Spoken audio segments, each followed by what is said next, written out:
மூலதன வகுப்புல இருக்கக்கூடிய ஒரு ஆசிரியர். பல்வேறு குழுக்களுக்கு ஆஹ், மூலதனம் எடுக்கிறதுல இவர் ஆசிரியரா போயிட்டு இருக்காரு. தமிழ்நாடு ஃபுல்லா பல இடத்துக்கு போறாரு. முன்னாடி வங்கித்துறையில இருந்து ஒரு ஆபீசரா இருந்து ஆடிட்டிங் அந்த டிபார்ட்மெண்ட்ல இருந்து இவருடைய ஆடிட்டிங்க மேனேஜ்மெண்ட்டே ஒத்துட்டு இருக்கான். இந்த மாதிரி இப்போ அதாவது அமெரிக்க பொருளாதாரம் சீன பொருளாதாரம் இதை கம்பேர் பண்ண வேண்டிய தேவை என்ன வந்தது அப்படின்னு நம்ம பார்த்தோம்னா, இந்த ட்ரம்ப் வந்ததிலிருந்து பார்த்தீங்கன்னா அமெரிக்கா பொருளாதாரம் இதெல்லாம் உலகம் முழுவதும் ஒரு பேசு பொருளாக மாறி இருக்குது. அவர் வந்த உடனேயே எல்லாருக்கும் அந்த இறக்குமதி வரியை வந்து அதிகரிச்சாரு. அதுக்கப்புறம் கனடா வந்து என்னுடைய நாட்டோட நான் அனெக்ஸ் பண்ணிடுவேன் அப்படின்னாரு. கிரீன்லாண்டை பற்றி சொன்னார். வெனிசுலாவுக்குள்ளே உள்ளே போய் ஜனாதிபதியே தூக்கிட்டு வந்தார். ஈரானில் 2 நாளில் அந்த நாட்டையே நான் அழிச்சிருவேன் அப்படின்ட்டு போனவர் அப்புறம் போய் மாட்டிக்கிட்டு இன்னும் முழிச்சிட்டு இருக்காரு. இப்போ என்னமோ அமெரிக்காவில் இவர் எதையோ மறைக்கிறாரு அப்படிங்கிற எண்ணம் இருக்கும்போது தான் பொதுவாகவே உலகம் முழுவதும் பொருளாதார அறிஞர்கள் மத்தியிலே ஆகட்டும், அமெரிக்காவில் ஆகட்டும், இப்போ ஒரு 71 வாக்குல சீனா வந்து உலக அரங்கில் எங்கேயுமே இல்லை. அமெரிக்காவோடலாம் கம்பேரே பண்ண முடியாது. இப்போ அமெரிக்கா தான் அவங்களுக்கு ஒரு உலக மார்க்கெட்டை ஏற்படுத்தி கொடுத்துச்சு. அதை வச்சு அவங்க இன்னைக்கு ரொம்ப மேலே போயிட்டு எல்லா விஷயத்துலையும் அமெரிக்காவுக்கு மேலே போயிட்டாங்க அப்படிங்கிற ஒரு கருத்து தான் அமெரிக்காவில் எல்லாத்துக்கிட்ட இருக்கு. இப்போ அந்த நம்பர் 1 வல்லரசாக அமெரிக்கா இருந்தது மெல்ல மெல்ல சீனா கிட்ட அவங்க வந்து இழந்துட்டாங்க அப்படிங்கிறதான் நான் சொல்ற விவரங்கள்ல இருந்து நீங்க புரிஞ்சுக்கலாம். ஆகவே தான் நம்ம வந்து இந்த சப்ஜெக்டை நம்ம எடுத்தோம். அமெரிக்காவில் இருக்கும்போது ட்ரம்ப் வந்து சீனாவை பத்தி என்ன பேசுவாரு, அது நாடு ஒழிக்கப்பட வேண்டிய நாடு, அந்த நாட்டை நான் ஒழிச்சிருவேன், உலக அச்சுறுத்தல் அது அப்படியெல்லாம் சொல்லுவாரு. ஆனா ஒரு 2 மாசத்துக்கு முதல்ல சீனாவுக்கு அவர் அங்க போயிருந்தாரு. அந்த ஈரான் போர் வந்து உக்கரத்தில் இருக்கும்போது அங்க போயிட்டு அவரு ஜிபிங்கை பார்த்து, நீங்க ஒரு பெரிய லீடரு, சீனா வந்து ஒரு பெரிய கண்ட்ரி, நான் ஒத்துக்கிறேன், எங்க நாட்டுல இதை சொன்னா வந்து எங்க மக்களுக்கு என் மேல கோபம் வருது அப்படின்னு சொல்லிட்டு அந்த வீடியோவே இருக்கு, நான் பார்த்தேன். எனக்கு ஆச்சரியமா இருந்தது. இல்லைன்னா அமெரிக்காவில் ஒரு டேரிஃப் போடுறாரு, சைனா தான் இன்னைக்கு உலகத்துக்கே ஆபத்துன்றாரு, இங்கே வந்து யார் a great leader, it's a great கண்ட்ரிங்கிறாரு. அப்படிங்கும்போது அவர் அங்கே எதுக்கு போயிருக்காருன்னா, நம்ம சீனாவும் அமெரிக்காவும் வந்து G2ன்னு ஆரம்பிச்சு நம்ம சேர்ந்துக்கலாம் அப்படிங்கிற மாதிரி ஒரு ஐடியா தான் சொல்றதுக்கு அங்கே போயிருக்காரு. அதை வந்து சீனா ஏத்துக்கல. இப்போ இந்த ஈரான் போருக்கு அப்புறமாக அமெரிக்காவினுடைய நம்பகத்தன்மை என்பது ரொம்ப குறைஞ்சிருச்சு. நம்ம எல்லாம் பார்த்தோம். அவர் 2 நாள்ல ஈரானை ஒழிச்சிருவேன், 4 நாள்ல ஒழிச்சிருவேன் அப்படிங்கும்போது கடைசியில் பார்த்தீங்கன்னா இன்னைக்கு செய்தி பார்த்தீங்கன்னா அமெரிக்காவில் இருக்கக்கூடிய அந்த லாங் ரேஞ்ச் மிசைல் இருக்கு பாருங்க, அது எல்லாமே ஈரான் போர்ல அது காலி ஆயிடுச்சு. அதனாலதான் அவர் வந்து ஈரான்ல இருந்து திரும்பி வந்துட்டாரு அப்படிங்கிற மாதிரி தான் செய்திகள் வந்துட்டு இருக்குது. இப்போ பார்த்தீங்கன்னா அநேகமாக உலகத்துல எல்லாருமே இந்த சீனா வந்து வளர்ந்து வர்றது, அமெரிக்காவை தாண்டி டெக்னாலஜியில அவங்க எவ்வளவோ தூரம் போயிட்டாங்க அப்படிங்கிறது ஒத்துக்கொள்ளப்பட்ட விஷயம்தான்.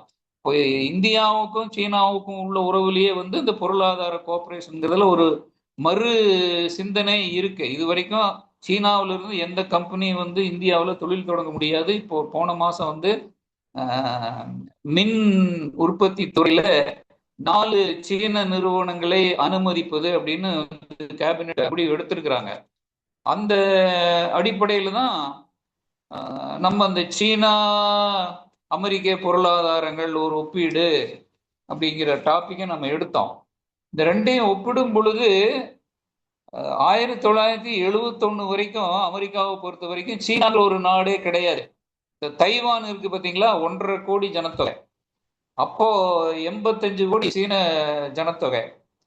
அமெரிக்காவை பொறுத்த வரைக்கும் தைவானை தான் அவங்க அங்கீகரிச்சு ஐநா சபையில் சேர்த்து வச்சாங்களுடைய சீனாங்கிற ஒரு நாட்டையே அவங்க அங்கீகரிக்கல. அவங்களுக்கே நம்ம என்னமோ இது ஒரு கோமாளித்தனமா இருக்குது. 85 கோடி உள்ள நாடு, உலகத்திலேயே நம்பர் 1, அது வளர்ந்து வர்ற பொருளாதாரம், அந்த நாட்டையே நம்ம புறக்கணிக்கிறது நமக்கும் நல்லது கிடையாது அப்படின்னு அவங்க வந்து முடிவெடுத்து 1971 கிஸ்ஸிஞ்சருங்கிற வெளியுறவுத்துறை செயலாளர் வந்து ரகசியமா சீனாவுக்கு போறாரு. ஏன்னா அப்போ அமெரிக்காவுக்கும் சோவியத் யூனியனுக்கும் தான் பனிப்போர் வந்து உச்சகட்டத்தில் இருந்தது. சீனாவில் அவங்க ஒரு பொருட்டாவே எடுத்துக்கல. சீனாவுக்கும் யுஎஸ்எஸ்ஆருக்குமே சில முரண்பாடுகள் இருந்தது. அதை நம்ம பயன்படுத்தி சீனாவை வந்து நம்ம பக்கம் சேர்த்துக்கலாம், அந்த மாதிரி எல்லாம் ஒரு உள்நம்பகம் இருந்தது. அவர் போறாரு, போயிட்டு வந்த உடனேயே சீனாவை அங்கீகரிக்கிறாங்க. ஐநா சபையில சீனாவை சேர்த்துக்கிறாங்க. சீனாவுக்கு ஒரு வீட்டோ பவர் கொடுக்குறாங்க, செக்யூரிட்டி கவுன்சில்ல சேர்த்துக்கிறாங்க. அதுக்கப்புறம் 1972 அன்றைய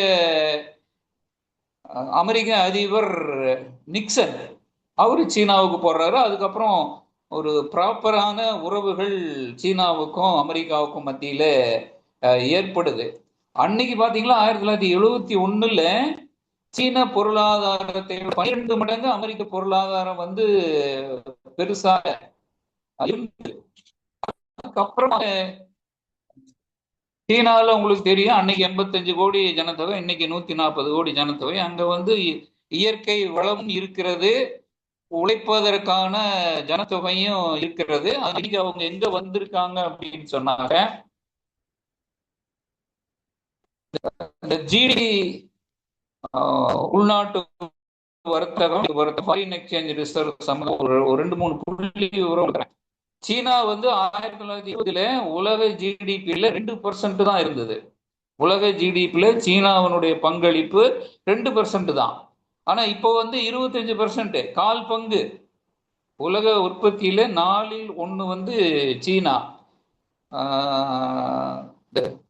பிபிபி மாடல்ங்கிறது ஜிடிபி கால்குலேஷன் உங்களுக்கு எல்லாரும் தெரியும், ஏற்கனவே தெரியுது. அதுல பிபிபி மாடல்னு ஒண்ணு இருக்குது. அதாவது அது எப்படின்னா, ஒரு 50,000 ரூபா வச்சுட்டு இந்தியாவில் மிடில் கிளாஸ் ஒரு டீசெண்டான வாழ்க்கை வாழலாம் மந்த்லி இன்கம்ல. ஆனா அதே இன்கம் நீங்க 50,000 வச்சுட்டு அமெரிக்காவுக்கு போனேன்னு வச்சுக்கோங்களேன், ஒரு 2 நாள் கூட வாழ முடியாது. இப்போ இங்க இருக்கக்கூடிய பர்ச்சேசிங் பவருக்கும் அமெரிக்காவில் இருக்கக்கூடிய பர்ச்சேசிங் பவருக்கும் அந்த டாலருக்கு வித்தியாசம் இருக்கு இல்லைங்களா? அதை அட்ஜஸ்ட் பண்ணி ஜிடிபிக்கு அப்ளை பண்றதுதான் பிபிபி ஜிடிபின்னு பவர் பர்ச்சேசிங் பவர் மாடல். அது அப்படி பார்க்கும்போது இன்னைக்கு சீனா தான் நம்பர் 1 பொருளாதாரம் உலகத்துல.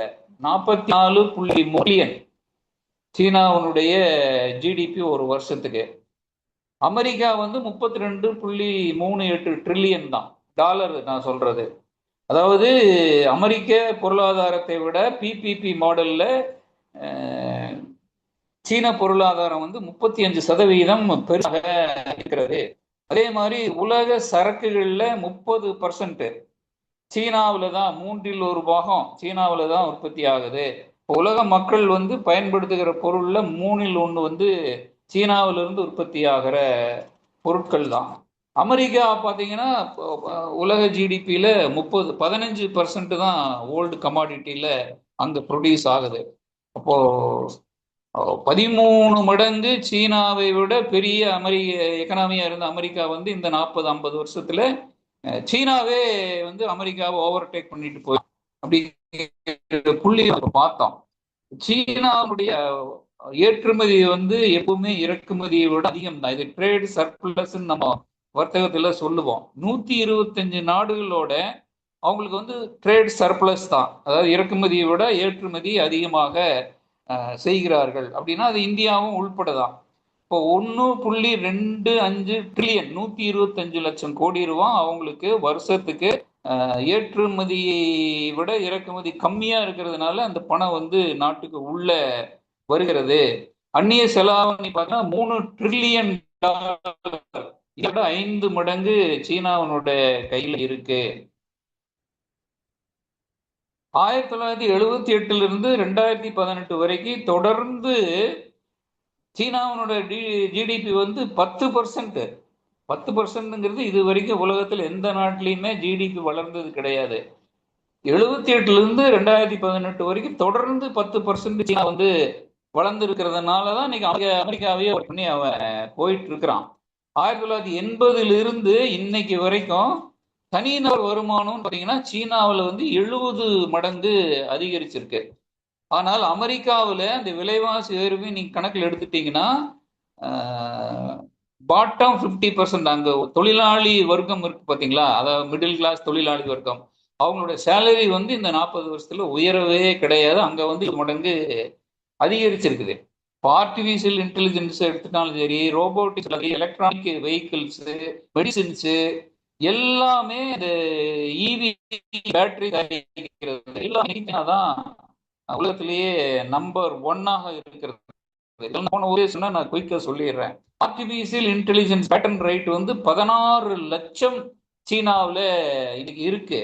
அதே போல 20 லட்சம் ரோபோக்கள் வந்து டெய்லி அங்க வந்து உற்பத்தியில ஈடுபட்டு இருக்கின்றன.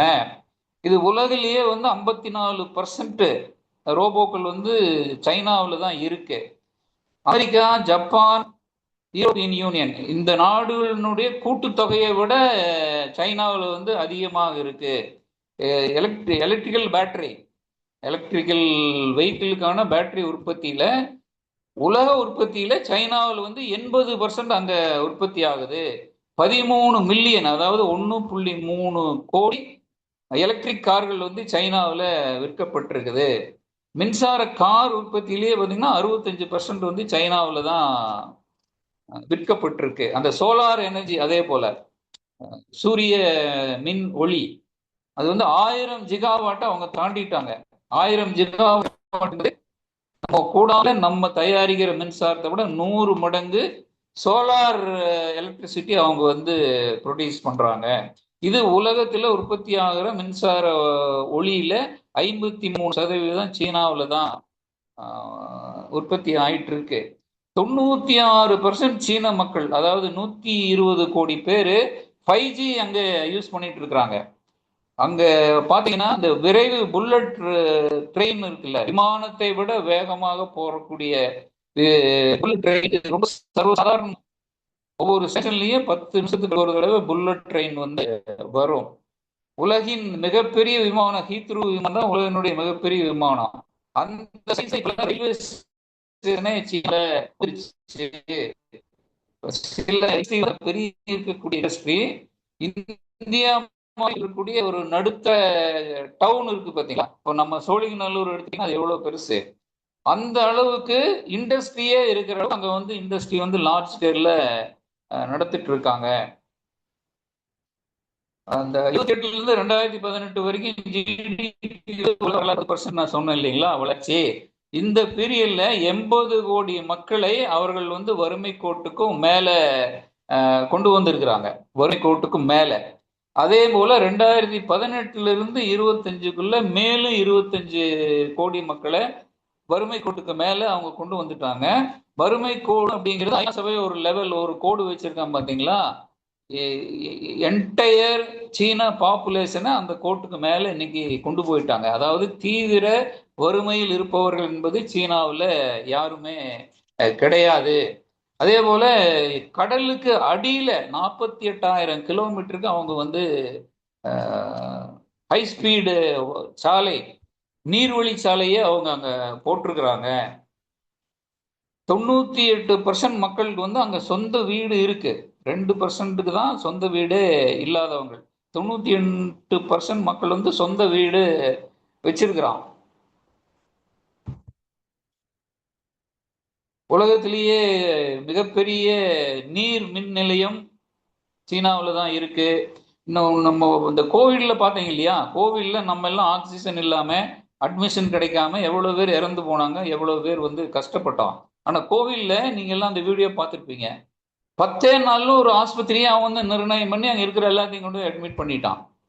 அந்த இன்னொன்னு, இந்த ஆர்டிபிஷியல் இன்டெலிஜென்ஸ் நம்பர் 1 அமெரிக்கா தான் இருக்கிறான். நான் பின்னாடி அந்த விவரம். ஆனால் இன்னைக்கு ஒரு 2 நாளைக்கு முதல்ல வந்த நியூஸ் படி பார்த்தீங்கன்னா, ஆர்டிபிஷியல் இன்டெலிஜென்ஸ்ல அந்த ஆந்த்ரோபிக்னு ஒரு செயலி இருக்கு, அதுதான் சூப்பர் ஃபாஸ்ட்.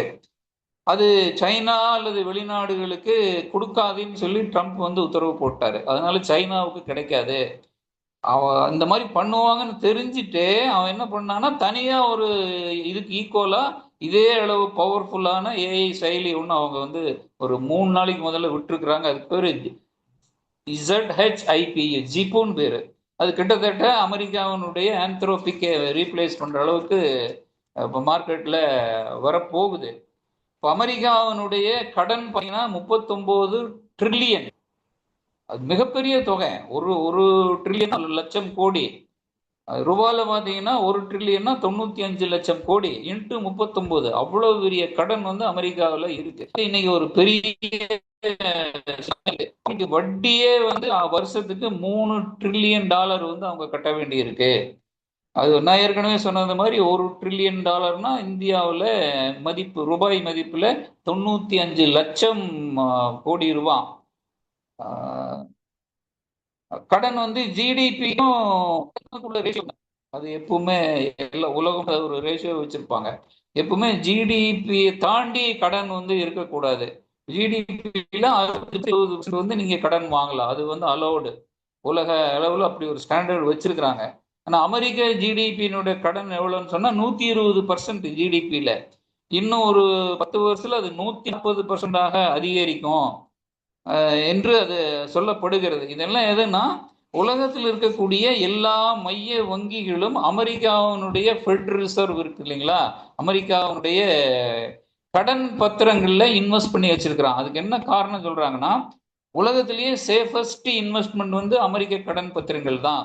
ஏன்னா இன்னைக்கு டாலர் தான் உலகம் முழுவதும் கன்வெர்டபிள் கரன்சியாக இருக்கிறது நமக்கு எல்லாருக்கும் தெரியும். அது அவன் டாலர் அடிக்கிறதுக்கான பவர் உள்ள ஒரே நாடு அமெரிக்கா. அப்படிங்கிறதுனால அமெரிக்க கடன் பத்திரங்கள்ல நீங்க இன்வெஸ்ட் பண்ணீங்கன்னு சொன்னாக்க அது ஃபெயிலியர் ஆகிறதுக்கான வாய்ப்பே கிடையாது. அப்படிங்கிறதுனால தான் உலகத்தில் இருக்கக்கூடிய எல்லா வங்கிகளும், எல்லா மைய வங்கிகளும், இங்க பேங்க் இருக்குல்ல அந்த மாதிரி எல்லாரும் அமெரிக்க கடன் பத்திரத்துல இன்வெஸ்ட் பண்ணி வச்சிருக்கிறாங்க. இந்தியா ஒரு 35 லட்சம் கோடி ரூபாய்க்கு இன்வெஸ்ட் பண்ணி வச்சிருக்கு. சைனா வந்து 1 லட்சம் கோடி ரூபாய்க்கு அமெரிக்க கடன் பத்திரங்கள்ல இன்வெஸ்ட் பண்ணியிருக்காங்க. ஜப்பானும் கிட்டத்தட்ட அதே அமௌண்ட் வந்து இன்வெஸ்ட் பண்ணி வச்சிருக்காங்க. ஆனால் இப்போ வருஷத்துக்கு $3 ட்ரில்லியன் வட்டி கட்டுறதுனாலையும், ஜிடிபிக்கு மேல அமெரிக்காவினுடைய கடன் போனதுனாலையும் இப்போ பார்த்தீங்கன்னா அமெரிக்காவில் எப்பவுமே இன்ட்ரெஸ்ட் ரேட் வந்து 1%, 1/2% அதுக்கு மேலே இருக்காது. கோவிட் பீரியட்ல அது வந்து 7%, 8% வரைக்கும் போயிருச்சு. எப்பவுமே இன்ட்ரெஸ்ட் ரேட் அதிகமாகும் போது அந்த கடன் பத்திரங்களுடைய மதிப்பு வந்து குறையும்.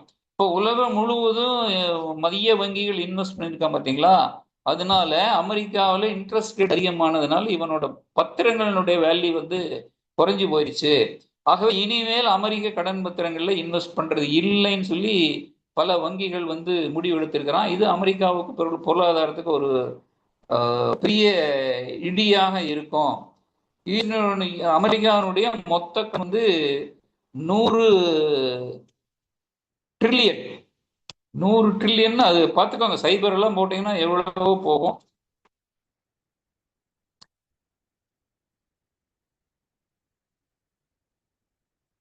இப்போ கடன் பத்திரங்களுடைய வேல்யூ குறையும் போது, இன்ட்ரெஸ்ட் ரேட் அதிகமாகும் போது டாலரினுடைய மதிப்பு வந்து குறைஞ்சிருச்சு. கடந்த 3 வருஷத்துல டாலரினோட மதிப்பு வந்து இந்திய ரூபாயாக அது வந்து ஸ்ட்ரெங்தன் ஆகுது. 80 ரூபா இருந்தது, இன்னைக்கு 95 வரைக்கும் வந்துருச்சு. ஆனால் மற்ற நாடுகளை கம்பேர் பண்ணும்போது அமெரிக்காவுடைய டாலர் என்பது 3 ஆண்டுகளாக 4 ஆண்டுகளாக அது வீக் ஆயிருச்சு. அப்படிங்கிறதுதான் உண்மை. இது சீனாவினுடைய சாதனைகளை பத்தி நான் சொன்னேன். அமெரிக்காவினுடைய பிரச்சனைகளை பத்தி சொன்னாலும் கூட இன்னைக்கும் அமெரிக்கா தான் நம்பர் 1 எக்கனாமியா இருக்கிறான். அவங்களுக்கு ரியல் நாமினல் ஜிடிபி ரேட்ல பார்க்கும்போது உலகத்திலேயே பெரிய ராணுவ சக்தி அவன்தான். ஆர்டிபிஷியல் இன்டெலிஜென்ஸ் பல துறை இன்னைக்கும் அமெரிக்கா வந்து நம்பர் 1 உலக வர்த்தகத்துல இன்னைக்கும் டாலர்ல தான் நடக்குது. அந்த அமெரிக்காவினுடைய மிகப்பெரிய பலம் என்பது அந்த டாலர் தான். உலக கரன்சியாக இருக்கிறது. அது மிகப்பெரிய ஒரு பலம். இன்னைக்கு 60% உலக வர்த்தகம் வந்து டாலர்ல தான் நடக்குது. அதே போல தனிநபர் வருமானம் என்பது அமெரிக்காவில் $90,000 தனிநபர் வருமானம் ஒரு வருஷத்துக்கு. சீனாவில் பார்த்தீங்கன்னா $14,000 தான். இப்போ இங்கே அமெரிக்கா 25 கோடி மக்கள் தான் இருக்கிறாங்க. சீனாவில் வந்து 140 கோடி மக்கள் இருக்கிறாங்க. அதனால அங்கே தனிநபர் வருமானம் என்பது பார்த்தீங்கன்னா ஒரு 6 மடங்கு அமெரிக்காவில் தான் அதிகமாக இருக்கு. இன்னைக்கு நான் ஏற்கனவே சொன்னது மாதிரி செயற்கை நுண்ணறிவுல அமெரிக்கா தான் நம்பர் 1. சீனாவும் கேட்சிங் அப், ஒரு சீக்கிரமாக அமெரிக்காவுக்கு ஈக்குவலா அவங்க வந்துட்டு இருக்காங்க. அதே மாதிரி செமிகண்டக்டர் டிசைன்லயும் அமெரிக்கா தான் இன்னைக்கு நம்பர் 1 இருக்காங்க. பயோடெக்ல, விண்வெளி ஆராய்ச்சியில இப்போ எலன் மஸ்க் வந்து ஸ்பேஸ் எக்ஸ்ன்னு சொல்லி செவ்வாய் கிரகத்திலேயே நம்ம போய் குடியிருக்கிறதுக்கான ஏற்பாடு செய்வேன்னு சொல்லிட்டு இருக்காரு. அதே மாதிரி அவங்களுடைய சேட்டலைட் வந்து சைனா சேட்டலைட் அல்லது வேற எந்த சேட்டலைட்டோட ரொம்ப பவர்ஃபுல்லாகவும் சிக்கனமாகவும் இருக்குது. இன்னைக்கு அவங்க தான் நம்பர் 1ல இருக்கிறாங்க. அதே மாதிரி ஃபைனான்ஸு, உலக நிதி நிறுவனங்கள் வந்து அமெரிக்காவில் தான் அதிகமாக இருக்கு. இன்னைக்கும் அமெரிக்கா தான் இந்த ஃபைனான்ஸ் பொறுத்த வரைக்கும் நம்பர் 1. உலக ஃபைனான்ஸ் கேபிட்டல்னா நீங்க வந்து அமெரிக்கா தான் சொல்லலாம். டெக்னாலஜி கம்பெனி, உலகத்தின் மிகப்பெரிய கம்பெனிகள் ஆப்பிள் அமெரிக்காவில் தான் இருக்கு, மைக்ரோசாஃப்ட் அமெரிக்காவில் தான் இருக்கு, நிவிடியாங்கிறது இப்போ புதுசா செயற்கை நுண்ணறிவான சிப் தயாரிக்கிற கம்பெனி, அது இன்னைக்கு அமெரிக்காவில் தான் இருக்கு. நமக்கு தெரியும் அந்த ஆல்பாபெட், அமேசானு, இந்த மாதிரி எல்லாம் மிகப்பெரிய மல்டிநேஷனல் கம்பெனிஸ், டெக் கம்பெனிஸ் எல்லாம் இன்னைக்கு அமெரிக்காவில் தான் இருக்கு. இந்த கம்பெனி பார்த்தீங்கன்னா ஒரு கம்பெனி ஆப்பிள்னு ஒரு கம்பெனியினுடைய ஆண்டு வருமானம் இந்தியாவினுடைய ஜிடிபிக்கு ஈக்குவலா இருக்கு. அவ்வளவு பெரிய கம்பெனிகள் இன்னைக்கு அமெரிக்காவில் தான் இருக்கு. அந்த கல்வி எடுத்துட்டீங்கன்னா இன்னைக்கு சீனாவில் வந்து கல்வி அவ்வளவாக படிப்புக்கு அமெரிக்கர்கள் வந்து இது சீனர்கள் வந்து அமெரிக்கா தான். சீனால மிகப்பெரிய ஒரு உலக புகழ்பெற்ற யூனிவர்சிட்டி சொல்லுன்னா யாருக்கும் சொல்ல தெரியாது. ஆனால் அமெரிக்காவில் பார்த்தீங்கன்னா ஹார்வர்ட் இருக்கு, மசச்சூட்டாஸு, ஸ்டான்ஃபோர்டு, இதெல்லாம் மிகப்பெரிய ஒரு யூனிவர்சிட்டிஸு. யூனிவர்சிட்டினா ஏற்கனவே சொன்ன மாதிரி ஒரு ஒரு பெரிய டவுனோட பெருசா இருக்கும். ஒரு டிபார்ட்மெண்ட்லேருந்து இன்னொரு டிபார்ட்மெண்ட்டுக்கு பஸ் பிடிச்சி தான் போகணும், சில இதில் ட்ரெயின்லையும் போகணும். அவ்வளோ பெரிய யூனிவர்சிட்டிஸு. உலகம் முழுவதும் அந்த யூனிவர்சிட்டிஸ்க்கு மக்கள் வந்து இன்னும் வந்துட்டு இருக்கிறாங்க. அது அமெரிக்காவும் ஒரு பெரிய இன்கமாகவும் இருக்கு. அதே போல இந்த மிலிட்ரி பட்ஜெட் வந்து இன்னைக்கு அமெரிக்கா தான் நம்பர் 1. 1000 பில்லியன் டாலர் வந்து ஒரு வருஷத்துக்கு இராணுவத்துக்காக அமெரிக்கா செலவிடுது. சைனா வந்து இதை ஒப்பிடும்போது பார்த்தீங்கன்னா ரொம்ப கம்மி தான். இன்னைக்கு டாலருக்கான தேவை என்பது இன்னைக்கு இருக்கு. அது ஒரு அமெரிக்காவினுடைய மிகப்பெரிய ஸ்ட்ரென்த்து. ஸ்டாக் மார்க்கெட் பார்த்தீங்கன்னா உலகத்தினுடைய மிகப்பெரிய ஸ்டாக் மார்க்கெட் வந்து அமெரிக்கா தான் இருக்கு. உலக நீர் நிலைகள் எல்லாம் அமெரிக்கா தான் கண்ட்ரோல்ல வச்சிருக்கிறான். அதனால அந்த ஹோர்மஸ் இருக்கு பார்த்தீங்களா, அந்த பிரச்சனை வர்றது அதனால தான். சீனாவில் அந்த மாதிரி எல்லாம் கிடையாது. இந்த உலகத்தில் ஒரு 70 நாடுகளில் 700 இடங்கள்ல மிலிட்ரி பேஸ் வந்து அமெரிக்காக்காரன் வச்சிருக்கிறான். அவன் உலகம் அந்த கடல் சார்ந்த வழிகள் எல்லாமே அமெரிக்கா தான் அவனுடைய கண்ட்ரோல்ல வச்சிருக்கிறான். இதெல்லாம் அதாவது சீனா வேகமா வளர்ந்துட்டு இருக்குது, அமெரிக்காவில் பிரச்சனை இருக்கு அப்படின்னா உடனே சீனா வந்து சொர்க்கம் ஆயிருச்சு, அமெரிக்கா ரொம்ப வேகமா கீழே போயிட்டு இருக்கு, அந்த மாதிரி எல்லாம் யாரும் எண்ணிக்க வேண்டாம். இன்னைக்கு அமெரிக்கா வந்து நம்பர் 1 வல்லரசாக இருக்கிறது. இனிமேல் அது வந்து பழைய அளவுல வளர முடியாது. சீனா வந்து டஃப் காம்படிஷன் கொடுத்துட்டு இருக்கிறான்.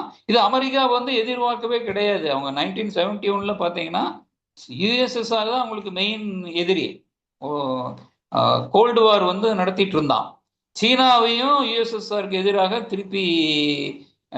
திருப்பலாம் அப்படிங்கிற ஒரு எண்ணத்துல சீனாவோட அவங்க வந்து நிறைய ஒப்பந்தங்கள் போட்டாங்க. இன்னைக்கு வந்து நம்மளால ஒப்பந்தம் போட்டு ஒரு உலக மார்க்கெட் கிடைச்சு நம்மளையே அவங்க வந்து உலகத்துல எல்லா துறையிலையும் தோற்கடிச்சிட்டு இருக்கிறாங்க அப்படிங்கிற புலம்பல் வந்து இன்னைக்கு அமெரிக்காவில் ரொம்ப ஓப்பனாகவே வந்துடுச்சு. உலக வல்லரசுக்கு அவங்களே ஒரு 2 அளவுகோல் வச்சிருக்கிறாங்க. ஒரு நாட்டினுடைய கடன் வந்து ஜிடிபி விட அதிகமாக போது நாடு வந்து வல்லரசு என்கிற தகுதி இழந்துரும். அதே போல கடனுக்கு கட்டுகிற வட்டி என்பது நீங்க பாதுகாப்புக்காக செலவிடப்படுகிற தொகையை விட அதிகமானாலும் அந்த நாடு வந்து வல்லரசு நாடு இல்லைன்னு அவங்களே வச்சிருக்காங்க. அமெரிக்கா வந்து இந்த ரெண்டு கமிட்டுமே கட்டிட்டான். நான் ஏற்கனவே சொன்னது போல 20% GDP கடன் இருக்குது. உங்களுக்கு அதை விட கடனுக்கான இன்ட்ரெஸ்ட் வந்து அதிகமாக கட்டுறாங்க அப்படிங்கிறது அமெரிக்காவினுடைய மிகப்பெரிய பிரச்சனை. வந்து இன்னைக்கு டாலருக்கு மாற்றாக வந்து மெல்ல மெல்ல உருவாயிட்டு இருக்கு. அது உடனடியாக வர்றதுக்கு வாய்ப்பு இல்லைனாலும் கூட அமெரிக்க டாலருடைய மாற்றாக வேறு ஒரு கரன்சி வருவதற்கு வாய்ப்பு இருக்கு. அமெரிக்காவினுடைய மிகப்பெரிய பலம் வந்து டாலர் சர்வதேச கரன்சியா இருக்கிறதா.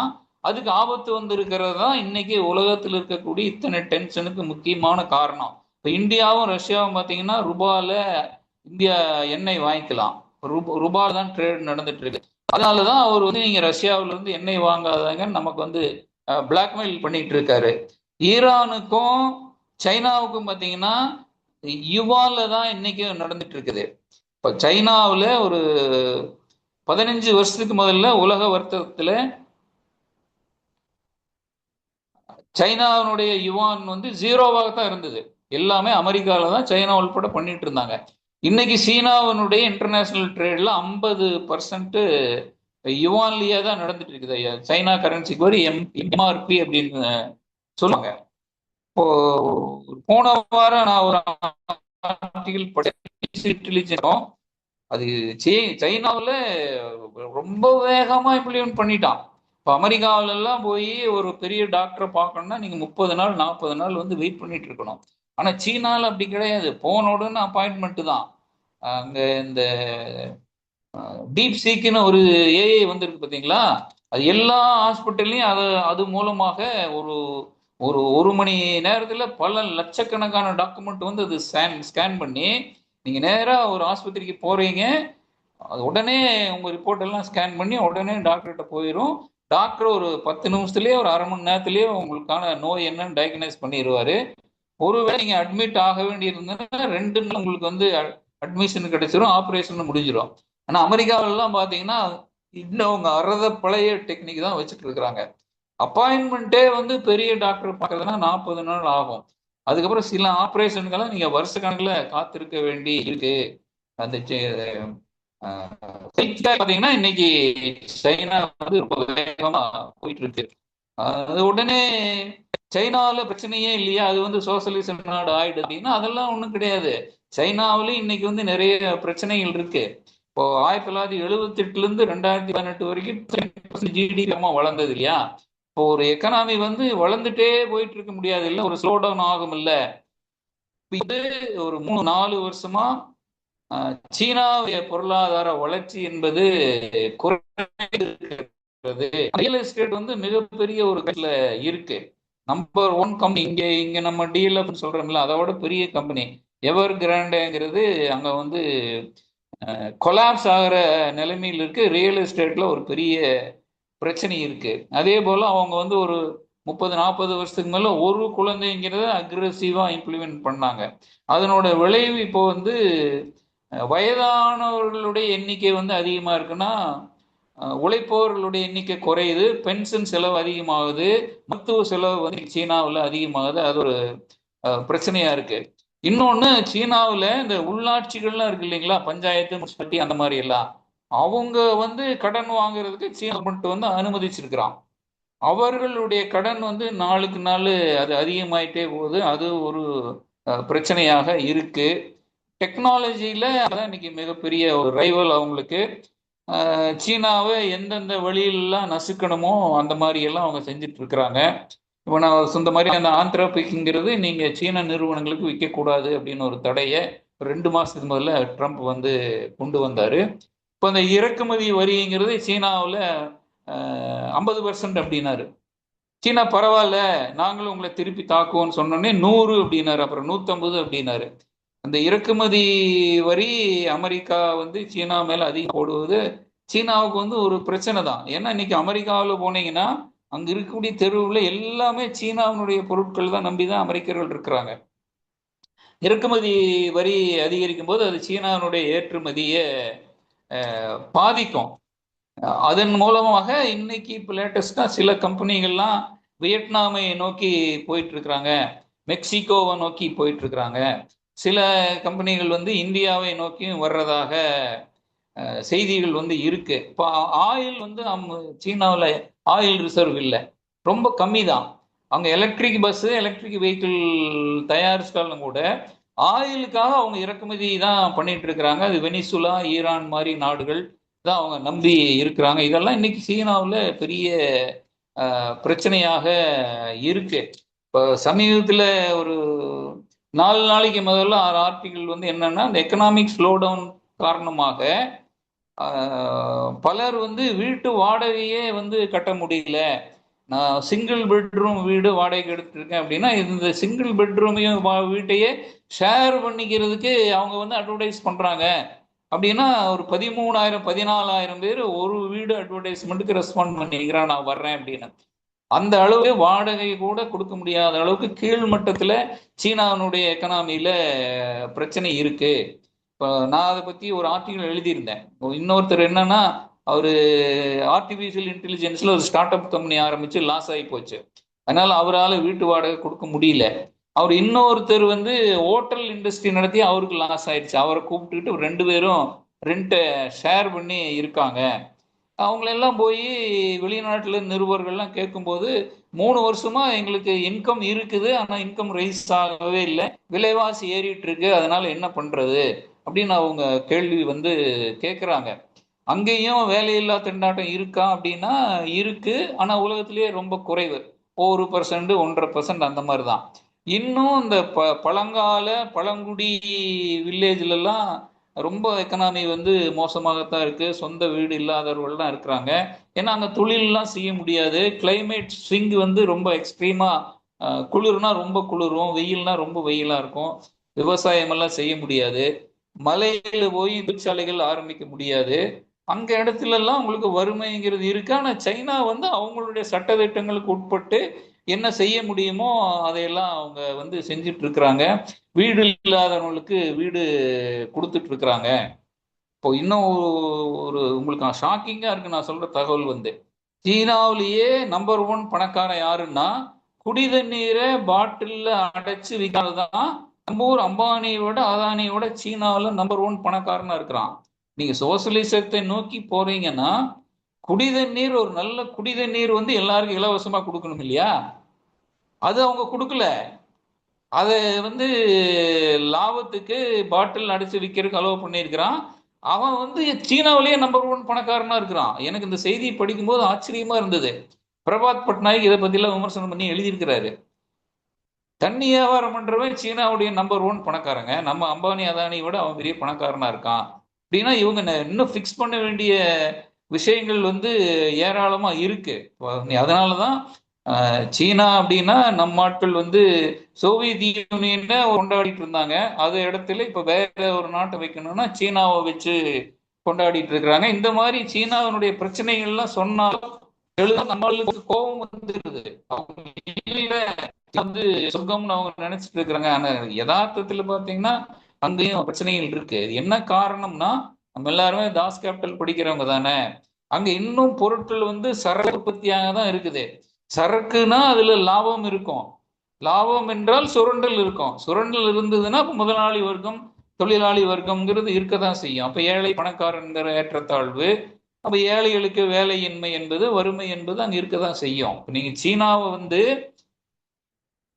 இன்னைக்கு இருக்கக்கூடிய முதலாளித்துவ நாடுகளோட தான் ஒப்பிட முடியுமே ஒழிய, சோசியலிச நாடு சோவியத் யூனியன் இருந்தது, கிழக்கு ஜெர்மனி இருந்தது, சீனாவே மாவோ காலத்துல சோசியலிச நாடாக இருந்தது, அதோடெல்லாம் ஒப்பிட முடியாது. மற்ற நாடுகளோடு ஒப்பிடும் போது பார்த்தீங்கன்னா சீனா வந்து எக்கனாமி நல்லா தான் இருக்குது. மக்களுக்கு என்ன செய்ய முடியுமோ அதை செஞ்சுட்டு தான் இருக்கிறாங்க. இன்னும் இருந்தாலும் அந்த பிரச்சனை என்பது இருக்கு. இன்னும் 10 ஆண்டுகளில் சோசியலிசத்திற்கான முதல் படியை நாங்கள் எடுத்து வைப்போம் அவங்க சொல்றாங்க. பார்க்கலாம், அது பொறுத்திருந்து பார்க்கலாம். இன்னைக்கு இந்த பிரச்சனைகளுக்கெல்லாம் என்ன தீர்வு சீன அரசாங்கம் கொடுக்குதுன்னு தெரியல. இப்போ இன்னும் ஏராளமான விவரங்கள் இருக்கு. நேரம் கருதி நான் முடிச்சுக்கிறேன். இப்போ நான் வந்து பேரே வந்து டயலெக்டிக்ஸ் அடிப்படையில் விஷயங்களை பார்க்கறது இல்லையா. நான் டயலக்டிக்ஸ் அடிப்படையில் சொல்லியிருக்கேன்னு நினைக்கிறேன். ஆமாம், சீனா வந்து அமெரிக்காவை அடித்து காலி பண்ணிட்டு எங்கேயோ போயிட்டு இருக்கிறான், அது சீக்கிரமாக சோசியலிச நாடாயிரும், அங்கே தேனாறு பாலாறு அந்த மாதிரிலாம் நான் சொல்லலை. அதனுடைய ஸ்ட்ரென்த்தையும் சொல்லியிருக்கிறேன், பிரச்சனைகளையும் சொல்லியிருக்கிறேன். அதே மாதிரி அமெரிக்காவில் என்னென்ன பிரச்சனைகள் இன்னைக்கு, அது கடன் பிரச்சனைகள் இருக்கு, டாலருக்கு மாற்று வந்து உருவாயிட்டு இருக்கு, அது வல்லரசுங்கிற ஸ்டேட்டஸை கொஞ்சம் கொஞ்சமாக இழந்துட்டு இருக்கு. அதனுடைய அந்த புவிசார் அரசியல், மிலிட்ரியை நம்பிய புவிசார் அரசியலுக்கு உலக நாடுகள்லாம் முட்டுக்கட்டை போடுறாங்க, அதை கேள்விக்கு உள்ளாக்குறாங்க. யூரோப்பியன் நாடுகளே வந்து அமெரிக்காவுக்கு இன்னைக்கு சப்போர்ட் பண்றது கிடையாது. ரஷ்யாவுக்கும் அமெரிக்காவுக்கும் முரண்பாடெல்லாம் இருக்குது.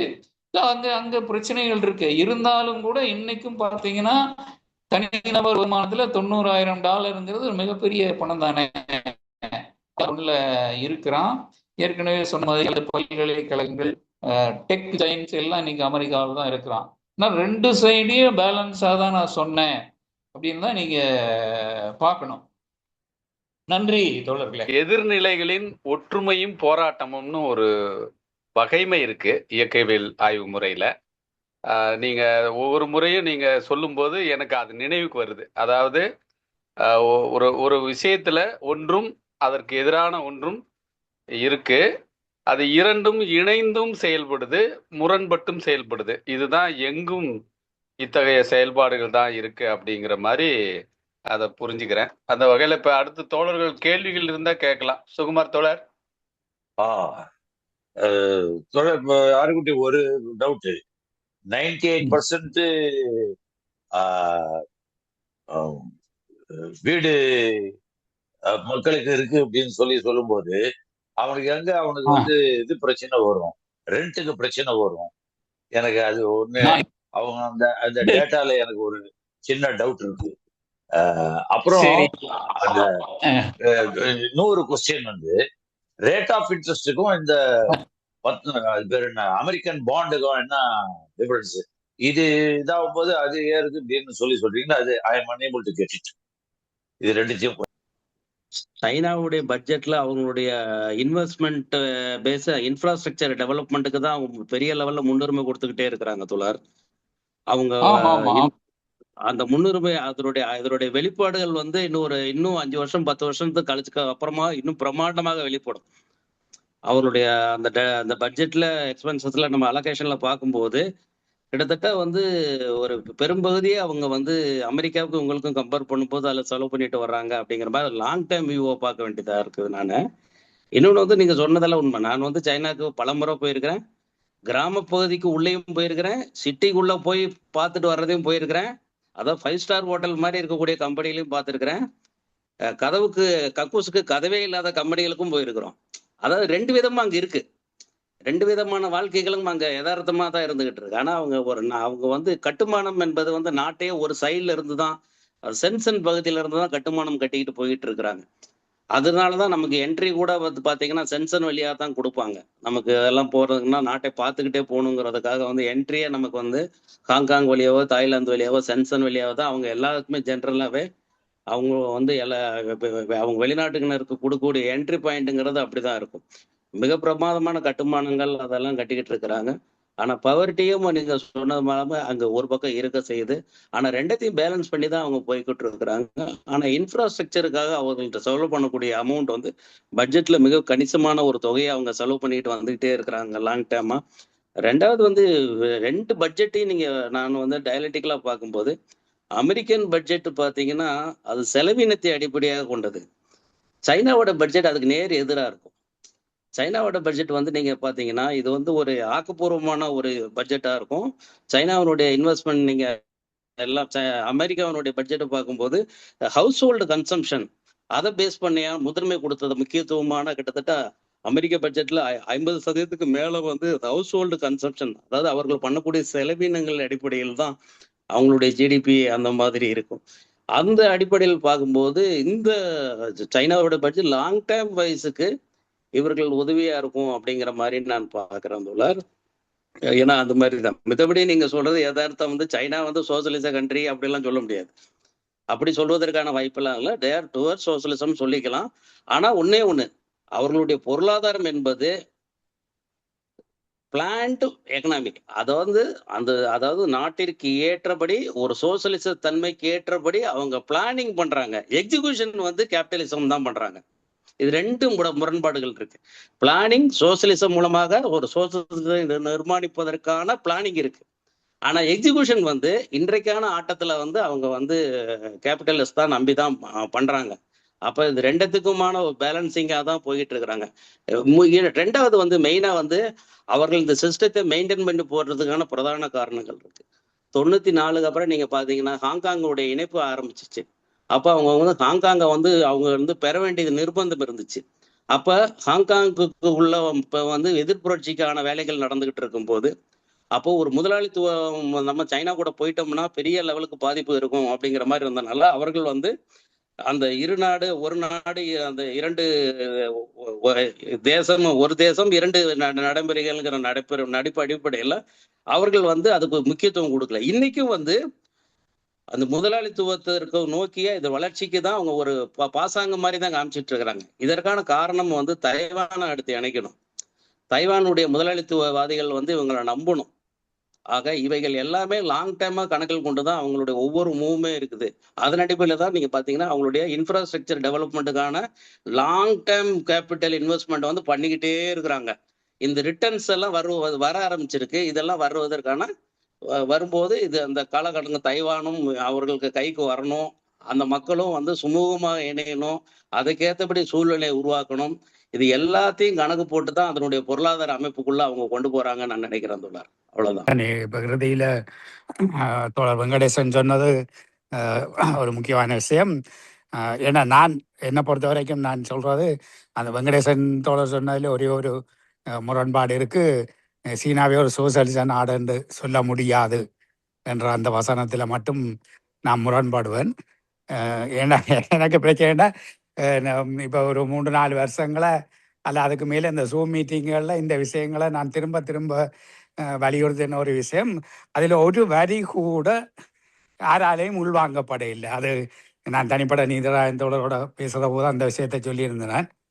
என்ன பேசியும் அதன் சாராம்சத்துக்குள்ள ஒரு அங்குலம் கூட யாருமே உள்ள வரையில்லைன்ற போது இனி காலம்தான் அந்த இடத்துக்கு எல்லாரையும் கொண்டு வருமே தவிர இந்த மாதிரி பேசுறதால யாரும் அதை உள்வாங்க போறது இல்லையன்று அடிப்படையான விஷயம். மார்க்ஸ் சொன்ன பாட்டாளி வர்க்க புரட்சி உலகத்தில் எங்கேயுமே நடக்க இல்லை. பிரான்ஸில் நடந்தது, ஒரு 3 மாதத்துக்குள்ள முடிவுக்கு வந்தது. அந்த படிப்பினைகளை வச்சுக்கொண்டு மார்க்ஸ் சொன்ன விஷயத்தை லெனின் உள்வாங்கி 17ஆம் ஆண்டு அக்டோபர் புரட்சி பாட்டாளி வர்க்க புரட்சி வந்தன்னு சொல்கிறோம். அது பாட்டாளி வர்க்க புரட்சி அல்ல. அதோட இணைஞ்ச மட்டுமல்ல, அதோட இணைஞ்ச தேசிய விடுதலை புரட்சி. அதுதான் நான் சொல்ல விடுதலை தேசிய அரசியல் அரங்குக்கு வருது. அக்டோபர் புரட்சி என்றது பாட்டாளி வர்க்க புரட்சியும் விடுதலை தேசங்களின் புரட்சியும். சோவியத் யூனியன் இல்லாமல் போய்க்குள்ள 15 தனி நாடுகள் வருகுது. ஏனென்றால் அது விடுதலை தேசியங்களை இணைஞ்சிருந்தது. இந்த சக்தியோண்டு இதுக்குள்ள இருக்குது என்றதை புரிஞ்சு கொள்ளாமல் சோவியத் யூனியன் தனிய பாட்டாளி வர்க்க அரசியலை முன்னெடுத்ததால தான் அது வீழ்ச்சி அடைய வேண்டி வந்தது. சோவியத்தின் வீழ்ச்சிக்கு அடிப்படை காரணம் அதை ஒரு பாட்டாளி வர்க்க புரட்சியாக கருதி கொண்டு மேற்கு ஐரோப்பாவுக்கு அந்த அனுபவத்தில் மார்க்ஸ் சொன்ன விஷயங்களை அந்த ஒரு பகுதி பாட்டாளி வர்க்க புரட்சியாகவும் இருந்தாலும் ஒரு பகுதி நடைமுறையில் இருந்தது. ஆனால் சரிபாதிக்கு மேலே விடுதலை தேசியங்களின் சோசலிசம் அதை சோவியத் யூனியன் கவனத்தில் எடுக்க இல்லை. மாவோசேதுங் புரட்சியில் வென்ற பிறகு 66ஆம் ஆண்டு கலாச்சார புரட்சிக்கு பிறகு பாட்டாளி வர்க்க சர்வாதிகாரத்தை பற்றியெல்லாம் பேசியிருக்கிறார். ஆனால் அது தோல்வி அடைஞ்ச பிறகு 76ஆம் ஆண்டில் டெங் ஷியாவோபிங் வந்து சந்தை சோசலிசம் என்று ஒன்றை வைக்கிறார். இது வரலாறும் மாறி இருக்குது. இது பாட்டாளி வர்க்க சோசலிச நடைமுறை இல்லை, இது இன்னொரு நடைமுறை. அந்த இன்னொரு நடைமுறை என்றதை சீனாவும் இன்னும் விளங்கி கொள்ள இல்லை. நடைமுறை அனுபவங்களினால முதலாளித்துவத்தையும் அனுமதிச்சு கொண்டு ஒரு சோசியலிசத்தை முன்னெடுக்க வேணும் என்றது நடைமுறையில் இயங்கி கொண்டு போகுதே தவிர வரலாறு மாறி இருக்குது. இனிமேல் உலகத்தில் பாட்டாளி வர்க்க புரட்சி என்று ஒன்று இல்லை. விடுதலை தேசங்களின் சோசலிச கட்டமைப்பு தான் இனி வருகிற உலகம் என்றதை சீனாவுக்கு சொல்ல முடியாம இருக்கு. அதனாலதான் சீனாவில் சோசலிசம் இல்லை. நீங்க என்ன மேற்கு ஐரோப்பிய வரலாறுல வச்சா சோசியலிசத்துக்கு சமன்பாடு போட போறீங்க? அது வேற. அந்த சோசியம் முடிஞ்சது, நடைமுறையில இல்லை. அது இல்லாம போட்டு எப்படி நிலப்பிரபுத்துவத்தில் அதி உச்சமா இருந்த சீனாவும் இந்தியாவும் பிறகு முதலாளித்துவ மாற்றத்துக்கு தானாக வர முடியலையோ, அதுபோல முதலாளித்துவத்தின் அதி உச்சத்துக்கு போன மேற்கு நாடுகளால தாங்களாக சோசியத்துக்கு வர முடியாது. வர முயற்சித்ததும் பிரான்சிலையும் ருசியாவிலையும் இல்லாம போனது. இனி நடக்கிறது வேறொரு வரலாறு, விடுதலை தேசங்களின் சோசியலிச கட்டமைப்பு. அதுதான் சீனா நடைமுறைப்படுத்தி கொண்டிருக்கு. அதுதான் சொன்னா, அது ஏன் சீனா இப்படி ஒரு வரலாற்று மாற்றம் நடந்திருக்குன்னு சொல்ல முடியாமல் இருக்கு என்றால், தமிழ்ல மட்டும்தான் இப்படி ஒரு வேற வரலாறு இயங்கினது. ஒரு வரலாற்று மாற்றம் நடக்கிற போது எந்த சக்தி வீழ்த்தப்பட வேணுமோ அதையும் ஐக்கியப்படுத்தி கொண்டு வரலாற்றை முன்னெடுக்கிறது. பக்தி பெரிய இயக்கம் அதுதான். வணிக சக்தி இருந்து விவசாய சக்தி அதிகாரத்தை எடுத்தது. ஐரோப்பாவில் வணிக சக்தி முழுசாக மறுக்கப்பட்டு அது விலக்கப்பட்ட தொழில், வணிகம் விலக்கப்பட்ட தொழில் என்று வைக்கக்குள்ள மிகவும் மோசமான சமூகம் என்ற ஜூதர்கள்லாம் அங்கே வணிகத்தை செய்தது. கிறிஸ்தவர்கள் வணிகம் செய்யக்கூடாது. அப்படிதான் அங்கே மத்திய காலத்து ஐரோப்பா இருந்தது. எங்களை பொறுத்த வரைக்கும் ராஜேந்திர சோழன் இப்போ அது பெரிய அளவில் பேசப்படுறதா வந்திருக்கு. வரலாற்று, உலக வரலாற்று முதல் முறை 1000 மைல்கள் கடந்து போய் பெரிய யானைப்படை, குதிரைப்படை, தேர்ப்படை எல்லாத்தையும் கொண்டு போய் ஒரு இன்னொரு பேரரசை வெற்றி கொண்ட ஒரு பேரரசு.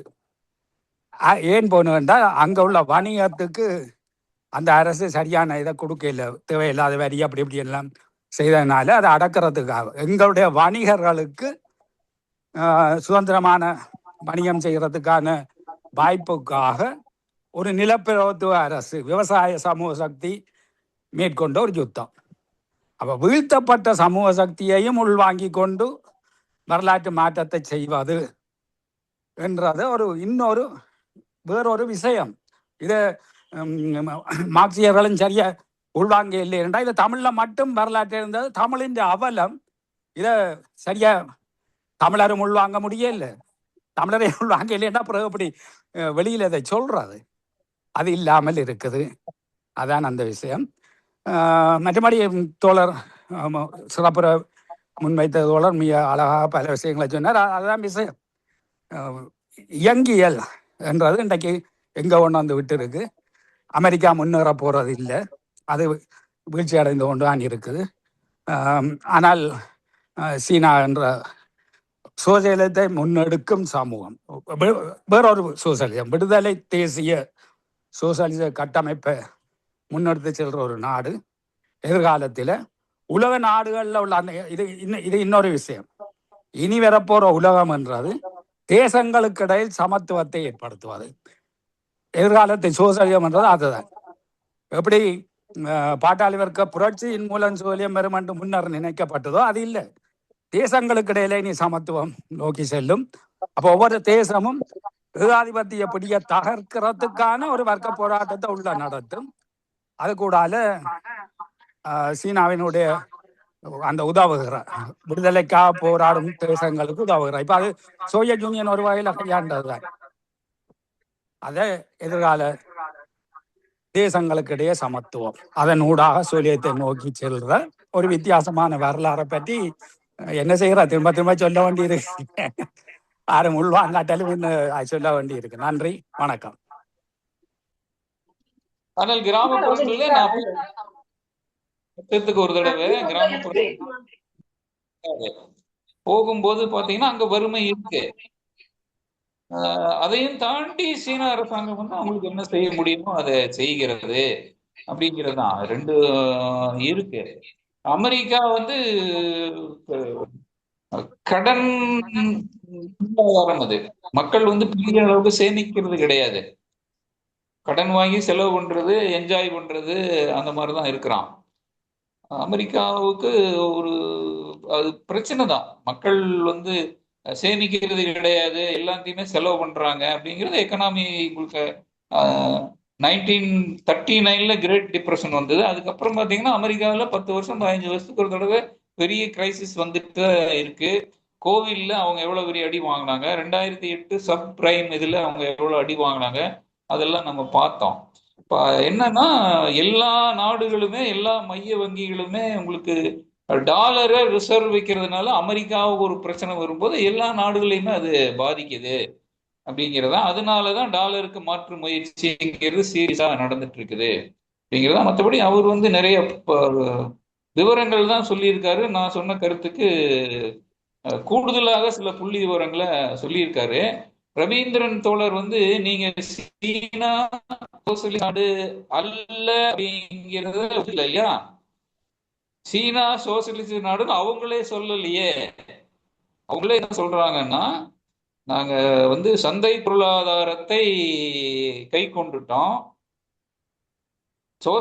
சோசியலிசத்தை நோக்கி பிளான் பண்ணி போயிட்டு இருக்கிறோம். இன்னும் அது சோசியலிசத்தை நோக்கி ஒரு படியோட எடுத்து வைக்கல. 2036 தான் சோசியலிசத்திற்கான முதல் படியே நாங்கள் எடுத்து வைப்போம் அப்படின்னு அவங்க சொல்றாங்க. அது சோவியத் யூனியன்ல இருந்து ஆமா ஆமா ஆமா. பாடம் சீனாவே அதை விளங்கி கொள்ளாமல் முன்வைக்கிற விஷயம்ன்றதுதான் நான் சொல்ல வாரது. அது சரி, அது உங்க கருத்தா இருக்கலாம். பட் அது சீனா வந்து சோசியலிச நாடு இல்ல தோழர். நான் இல்ல இல்ல நான் பொருளாதாரம் படிச்சிருக்கிறேன், தாஸ் கேபிட்டல் படிச்சிருக்கிறேன், சீனாவை பத்தி படிச்சிருக்கிறேன். சீனா வந்து இது சோசியலிச நாடு கிடையாது. உங்க கருத்தை நீங்க வச்சுக்கோங்க, ஒன்றும் பிரச்சனை இல்லை. சோசியலிசத்தை நோக்கி அவங்க போயிட்டு இருக்கிறாங்க. ஆமா, அது நீங்க உங்க உங்க ஸ்ரீலங்கா நாட்டு அனுபவத்தை வச்சு சொல்றீங்க. விடுதலை சோசியலிசம் என்பது சோவியத் யூனியன் விழுந்ததுக்கான காரணங்கள் நான் ஆராய்ச்சி பண்ணி வச்சிருக்கிறேன். அது வேறு காரணங்கள் இருக்குது. சோவியத் யூனியன் வந்து பாட்டாளி வர்க்க புரட்சி அல்லன்னு சொல்றீங்க. அது பாட்டாளி, தொழிலாளி, விவசாயி சேர்ந்துதான் சோவியத் யூனியன்ல புரட்சி கொண்டு வந்தான். இங்க தேசிய இனங்களுக்கு இடையான பிரச்சனை வந்து சோவியத் யூனியன்ல இருந்தது. அது உடைஞ்சு போனது அது முக்கியமான காரணம் என்பது நீங்க சொல்றது ரொம்ப கரெக்ட். இன்னைக்கு உக்ரைனும் ரஷ்யாவும் 5 வருஷமா இவ்வளவு தீவிரமா போராடுறாங்க, ஒரு 25 லட்சம் பேர் இறந்திருக்காங்க அப்படின்னா இவங்க எப்படி ஒரே நாடா இருப்பாங்க? இது தேசிய இனங்களுக்கான முரண்பாடு தானே. சோவியத் யூனியன் விழுந்து போனதுக்கு பொருளாதார காரணங்கள் இருக்கு, பொலிட்டிக்கல் மிஸ்மேனேஜ்மெண்ட் இருக்கு, அதுபோக தேசிய இன பிரச்சனைகளும் ரொம்ப சீரியஸாக இருக்கு அப்படிங்கிறதா. சீனாவும் அதுல இருந்து பாடம் கத்துக்கிட்டு அவங்க வந்து கம்யூனிஸ்ட் கட்சியினுடைய கண்ட்ரோல்ல பொருளாதாரம் இருக்கும். எந்த முதலாளியா இருந்தாலும் கம்யூனிஸ்ட் கட்சியினுடைய கண்ட்ரோல் தான். இல்லைன்னா ஜாக் மார்க் என்னாச்சு பாருங்க, 6 வருஷமா வாயை திறக்கிறது இல்லை. அதெல்லாம் இருக்கு. நன்றி தோழர்களே, நல்ல நல்ல விவாதம். ரைட்டு தோழர், நம்ம முடிவுக்கு போறோம். அருமையா இருந்தது தோழர், அருமை. சுகுமார் தோழர், முடிவுக்கு போவோம். 10 ஆக போகுது தோழர். இதுல முக்கியமா சொல்ல வேண்டியது என்னன்னா, எங்க ரவீந்திரன் தோழரை பொறுத்த வரைக்கும் ஒரு 20 புத்தகங்கள் வரைக்கும் எழுதியிருக்காங்க. அவங்களுக்கு ஒரு உலக பார்வை இருக்கு. நம்ம சவுத் விஷன் வெளியிட்டு இருக்கிறோம். அதன் பின்னணியிலிருந்து அவங்க சொல்றாங்க. அவங்களுடைய ட்ரிகர் பாயிண்ட் என்னன்னா, அதாவது ரொம்ப காலமா சொல்ற, எங்களோட விவாதிச்சு விட்டுற ஒரு விஷயத்தை தான் இன்னைக்கு ஒரு விவாதத்துக்காக முன் வச்சாங்க. அவங்க வந்து என்ன சொல்றாங்கன்னா, அவங்க பாட்டாளி வர்க்கம் தான் விடுதலை செய்ய போகுது, முதலாளித்துவத்துக்கு குழி தோண்ட போகுது அப்படிங்கிற அந்த தத்துவ புரிதல் வந்து விவசாய நேசணியா சேர்த்துக்கணும் அப்படிங்கிற புரிதல் வந்து ரஷ்ய புரட்சி அப்போ அது சோவியத்துங்கிறது ஒரு விவசாயி, ஒரு தொழிலாளி, ஒரு படை வீரர் அப்படிங்கிற ஒரு மன்னராட்சிக்கு எதிராக எழுந்த ஒரு இரட்டை அதிகார மையம் என்ற அடிப்படையில சோவியத்தா அது மாறி அது உருவான அது எல்லாத்தையும் பார்த்து அவங்க அதுவே கூட ஒரு தேசியத்தன்மை வாய்ந்த புரட்சி தான் அப்படின்னு ஒரு கருத்து வச்சிருக்கிறாங்க. அதோட சேர்ந்து அவங்க வந்து விடுதலை தேசியம் என்பதுதான் இந்த காலகட்டத்தினுடைய இது அப்படின்னு ஒரு அழுத்தமா சொல்றாங்க. அதனாலதான் சீனம் வந்து தன்னை சீனத்தன்மை கொண்ட சோசியலிசம் அப்படின்னு அதை சொல்லுது அப்படின்னு. அதாவது நாங்க 5000 வருஷத்து கல்ச்சரு, கன்ஃபியூசியஸ் அவங்க பேசுறது, அந்த அந்த நாட்டுல வந்து இப்ப ஜியாங் ஜமீன் காலத்துல ஒவ்வொரு சீன கம்யூனிஸ்டும் 3 போக்குகளை வந்து பிரதிநிதித்துவப்படுத்தணும்னு அந்த கட்சியில முடிவு பண்ணாங்க. ஒரு போக்கு வந்து முதல்ல அரசியல் பொருளாதாரம், சீன சமூகத்தினுடைய உற்பத்தி சக்திகளுடைய வளர்ச்சியின் பிரதிநிதியாக ஒரு சீன கம்யூனிஸ்ட் இருக்க வேண்டும். 2வது இடம் சீன பண்பாட்டினுடைய வளர்ச்சியின் திசையில பிரதிநிதியாக இருக்க வேண்டும். 3வதாக ஆக பெரும்பாலான மக்களுடைய நலன்களின் பிரதிநிதியாக ஒரு சீன கம்யூனிஸ்ட் இருக்க வேண்டும். இது ஒரு கிரியேட்டிவ் திங்கிங். தியானன்மென் சதுக்கத்துக்கு பிறகு அவர் உருவான புதிய லீடர்ஷிப்பா வந்து ஜாங் ஜெமின் ஒன்று வந்தப்போ 3 ரெப்ரசன்ட் அப்படின்னு சொல்லப்பட்டது. இதுல தோழர்கள் அரசியல் பொருளாதாரத்துல வந்து ஊறி நம்ம நிறைய பேர் இருக்கிறதுனால நான் அந்த பகுதியை பேசல. ஆனா இந்த பண்பாடு அப்படின்னு சீன பண்பாட்டினுடைய வளர்ச்சி திசைன்னு அவங்க சொல்றது வந்து 5000 வருஷத்து சீன சமூகத்தினுடைய வரலாற்று போக்கை வந்து அழகா அவங்க வந்து மார்க்சியத்தோட வந்து பொருத்துறாங்க. அப்போ அப்படி பொருத்தும் போது அது சீனா வந்து சீனத்தினுடைய தேசிய உணர்வோட தேசிய எழுச்சியோட அவங்க சொல்றாங்க. சீனாவினுடைய சர்வதேசியம் என்பது ஒரு தேசிய சட்டையை போட்டுக்கிட்டு இருக்கு. சீனா ஒரு சர்வதேச சமூகம் தான். அது மார்க்சியத்தை உள்வாங்கி இருக்கு, அரசியல் பொருளாதாரத்தை உருவாங்கி இருக்கு. ஒரு சரக்குல என்னென்னலாம் இருக்குன்னு அவனுக்கு தெரியும். அங்கேயும் 5000 பெரும்பணக்காரர் இருக்கிறா. கம்யூனிஸ்ட் கட்சி அந்த 5000 பெரும்பணக்காரர்களை எப்படி கையாளுவது அப்படிங்கிறத கத்து வச்சிருக்கு. நான் வச்சிருக்கிற போன் வந்து உலக பெரும் பணக்காரன் ரெட்மி அப்படின்னு இருக்கு அந்த போனு. அவன் உலகத்தின் ஒரு 150வது பணக்காரன் சீனாக்காரன். காலேஜ்ல இருக்கும் போதே அந்த செல்போன் கம்பெனி ஆரம்பிச்சிருக்கிறான். அதுக்கு பேர் வைக்கிறான் ரெட்மி அப்படின்னு. அப்போ அத சிவப்பு நான்னு ஒரு போனுக்கு பேர் வைக்கிறான். அதனால நான் என்ன சொல்ல வரேன்னா ஒரு வித்தியாசமான ஒரு புதுமையான ஒரு முயற்சியே, அது தேசியத்தன்மை கொண்ட முயற்சியே, அது அது அது அது அதுவே வந்து சரியா புரிஞ்சுக்கலேங்கிற ஒரு சீனா மேலேயே ஒரு கடுமையான ஒரு குறைபாடுகளோடு தான் தோழர் ரவீந்திரன் இருக்கிறாங்க. பல கூட்டங்கள்லயும் அவங்க ஒரு இதுவா பேசியிருக்காங்க. ஆனா உலகத்தினுடைய முன்னேறுகிற திசை வழி அப்படிங்கிறது வர்க்கம் தேசியம் சேர்ந்து விடுதலை தேசியம்னு ஏகாதிபத்தியத்தை முதன்மை எதிரியாக கொண்டு எல்லாரையும் ஒருங்கிணைப்புற போக்காக மாறி இருக்குது அப்படின்னு அவங்க தொடர்ந்து சொல்றாங்க. இப்ப அதுக்கு காரணம் என்னன்னா, இலங்கையிலையும் சரி இந்தியாவிலையும் சரி இடதுசாரி கட்சிகள் இந்த இப்ப இப்ப சீனத்துல எப்படி 5000 வருஷத்தினுடைய வளர்ச்சி போக்கினுடைய ஒரு பரிணாம வளர்ச்சியா மார்க்சியத்தை பொறுத்துறாங்களோ, அது மாதிரி இலங்கையிலையும் இந்தியாவிலையும் இந்த நம்மளுடைய பல ஆயிரம் வருட நம்மளுடைய பாரம்பரியத்தோட இந்த மார்க்சிய சொல்லாடல்களை விவரிப்புகளை அது வந்து ஒரு விவசாய தொழிலாளி கூட்டு அப்படிங்கிற மாதிரி வெறும் பொருளாதாரம் மட்டும் பேசாம சீன கம்யூனிஸ்ட் கட்சி எப்படி வந்து பண்பாட்டினுடைய தொடர்ச்சியாக மார்க்சியத்தை அழகா பொருத்தி இருக்கோ அது மாதிரி ஒரு பொருத்த வேண்டும் அப்படிங்கிற மாதிரி விடுதலை தேசியம், ரெட்ட தேசியம் அப்படின்னு சில கோட்பாட்டு கருவிகளை ரவீந்திரன் உருவாக்கி இருக்காங்க, புத்தகங்கள் ஆக்கியிருக்கிறாங்க. அது சம்பந்தமான விவாதம் குறைவா இருக்கு அப்படிங்கிற ஒரு ஒரு ஒரு அறச்சீற்றத்துல இருக்கிறாங்க. அந்த வகையில அவங்களுடைய ட்ரிகர் பாயிண்ட் இன்னைக்கு இருந்தது அப்படின்னு சொல்லி நம்ம அடுத்தடுத்த கூட்டங்கள்ல இந்த விஷயங்களையும் இணைச்சு பேசுவோம் அப்படின்னு கேட்டுக்கொண்டு நேரமாகி விட்டதுனால தோழர்கள் நிகழ்வை முடிவு கொண்டு வரேன் தோழர். ரெக்கார்டிங்கை நிப்பாட்டுறேன் தோழர். எல்லாருக்கும் நன்றி தோழர்களே. நன்றி நன்றி நன்றி நன்றி.